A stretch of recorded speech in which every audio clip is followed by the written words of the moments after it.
take attendance. This is so that they have no excuse. Students most likely want to know the most. In my 7-ish years of teaching, I had never actually created an anchor chart. Does it work all the time? Definitely not. It is a life changer.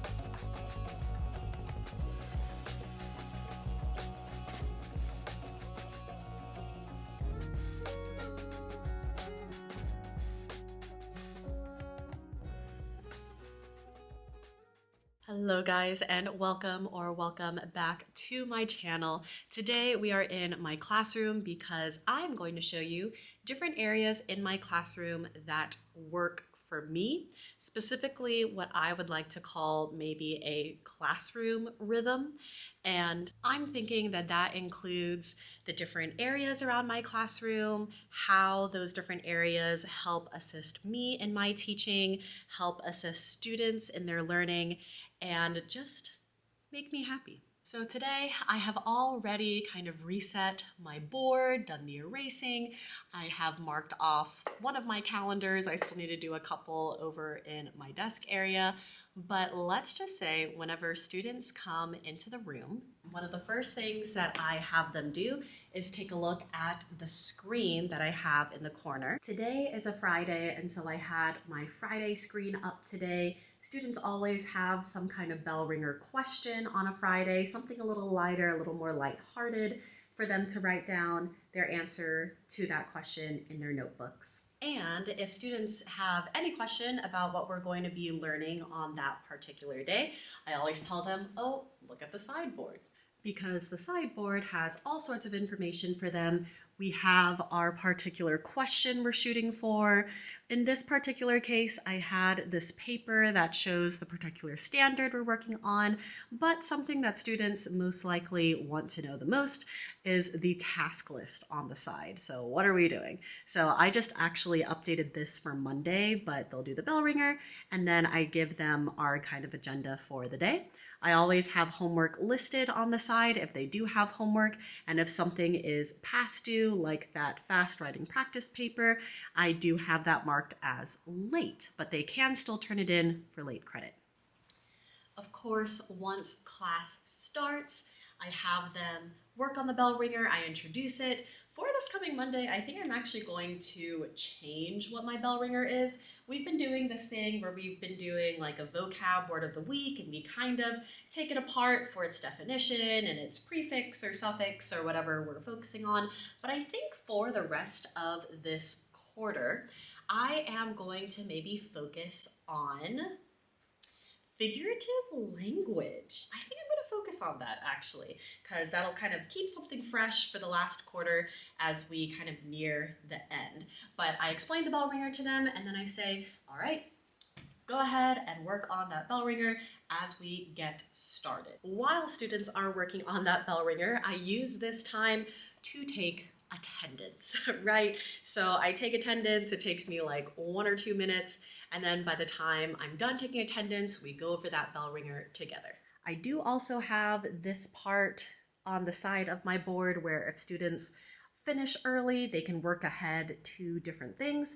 This is so that they have no excuse about what they should be doing once they're done with the task at hand.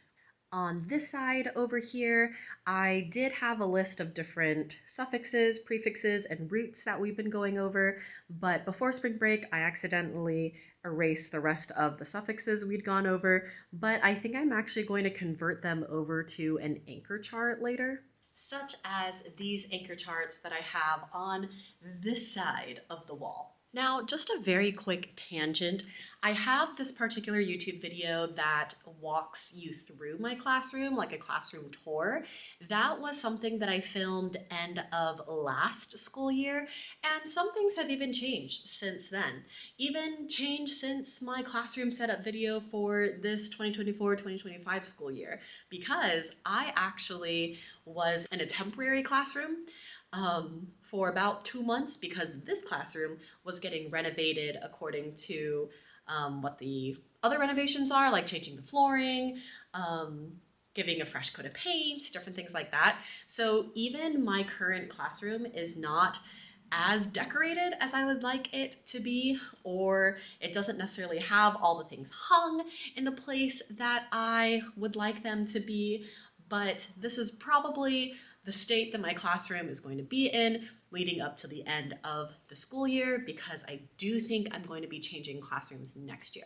But that being said, that's why I have these anchor charts behind me, because I used to have this really lovely banner that said progress over perfection, and I love that. I'll find a spot for it sometime. So I have an anchor chart for sentence diagramming, just very basic diagramming structure. I got these particular sticky note posters from Amazon. I'll link that below. I do like these a lot. It's pretty pricey, but it's really helpful when you just kind of want to stick something up there pretty quick.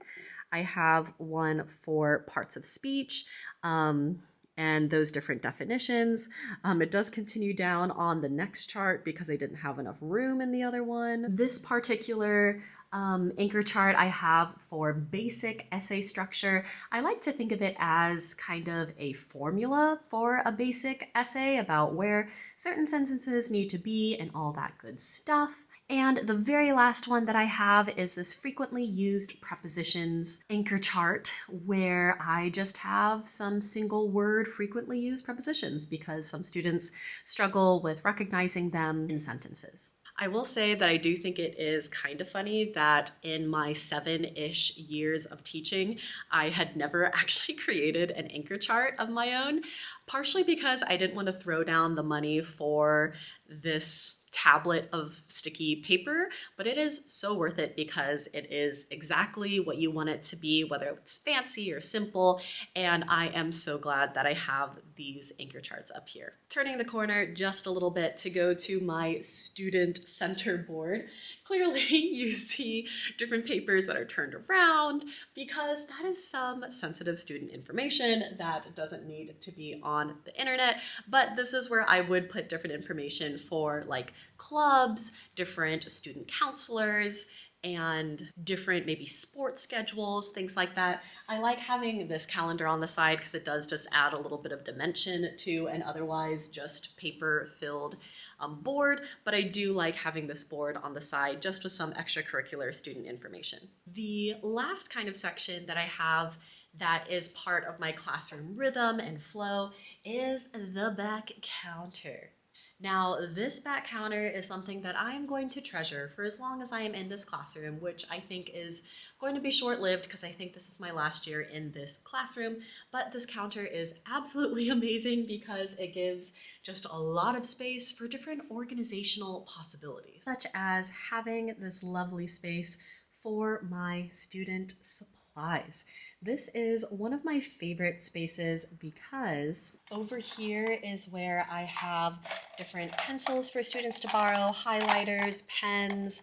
The technique that I found that kind of works for keeping the pencils as much as possible is taping a bit of like washi tape over one of the edges. Now this washi tape is one of the designs from one of my friends from college, and it doesn't necessarily stick all around. I think it's meant for more flat surfaces, so I do put an extra thing of just regular tape on top, but I just love the washi tape because it's just so nice. But I put a paper or a piece of the washi tape up top. This is not by my friend, for students to kind of remember that they need to return these. Does it work all the time? Definitely not, but it does save some of the pencils. Obviously got a pencil sharpener, different utensils there. I do have a little tray for paper that students can borrow. There's also these Chromebooks that students can borrow if they forget theirs. I do also have a couple school chargers as well that students can borrow. Now over here are some of my black bins that I originally used for student notebooks. I don't think I like having student notebooks in here just because if I have them do a writing prompt, I really do have them just put it on a piece of paper. I had them do that because when I transitioned rooms for a temporary bit, I didn't have these to have a spot in that room, so I didn't have them put it in. So I used to have these for student notebooks, but I like having instead the test prep workbooks that students have and just putting them in here because they don't need to keep that in their backpacks. In these cabinets are student textbooks where unless if they don't finish something, they don't bring it home, they just leave it in the cabinet. So I'm very grateful to have these for right now as well. I do think it kind of goes without saying really quick, but I do have a trash can and a little recycling bin as well. The little recycling bin is from a not really student of mine, but kind of student of mine that has his CAS project. So it's like a community service project where he provides the bucket to certain classrooms and people put paper in there to recycle, and he then takes those buckets to a recycling plant. So that's where those go. Moving on from the back of my classroom to the corner of my classroom where we have the door where students come in, I also have this like affirmation mirror thing where they can remind themselves of who they are as a person. And the mirror also serves as a good spot for students to check themselves and to check their noses if they are blowing their nose, because in that corner I have like a sanitizing station for tissues, hand sanitizer, and just a little digital clock. Something over here that the students have been really enjoying every now and then is this wheel. I got this wheel from Amazon. I'll also try to link it down below. Again, it was a little bit pricey for what it is. I think IKEA has another one like this that is much more cost effective, but basically whenever an adult comes into the room, this could even be a student who is 18 or up. If an adult comes into the room, the adult can spin the wheel. If that adult lands on the number 1, then if that's the first time that quarter that happens, then the class gets a bonus point. Any other time that it happens in the quarter, students get half a bonus point added to their grade book. I just have this so that if admin or someone comes into the room, they are like very welcome because the kids want them to like spin this wheel so that they can get a bonus point, hopefully. But I think it's pretty fun and just a way to kind of develop a little bit of a classroom community thing of, oh yeah, we want adults to come into the room. Like principals are fine, like tech workers are fine, like, you know, that kind of thing. So the kids really enjoy that as well. Also rounding out to the corner with my board, I forgot I also have markers available for students if we have a creative project, and they just kind of sit over here. All right, so actually bringing you guys to the ground really quick, because if you don't have like surge protector things like lying around your different outlets for your students, please do so this instant, because in our very techie kind of education scene that we're in right now, for my school and my district, they do provide one-to-one Chromebooks and things like that for the students, because we just utilize Canvas, and students like accessing their student information system for their grades. And so these things are just a constant need. I wish many students do a great job of charging their Chromebooks at night. Others do not. So having extension cords, specifically ones with like a 3-prong for those Chromebook chargers, or just those surge protector things with multiple outlets and things like that, I'm telling you guys, it is a game changer being able to just say, okay, yeah, so here is this extension cord, take it by your desk, and that should be just fine. Or yeah, okay, the closest one, the closest outlet to you is over here, plug it in there. So having as many points in the classroom where you have extension cords, especially ones that fit for those student Chromebooks, is a life changer. But I hope that those different parts of my classroom gave you some ideas on things that might help you with your classroom rhythm, with your students. But thank you so much for watching. I would love it if you would like this video, leave a random comment, and if you have not yet, I would love for you to subscribe. But thank you again for watching, and I'll see you guys in my next video.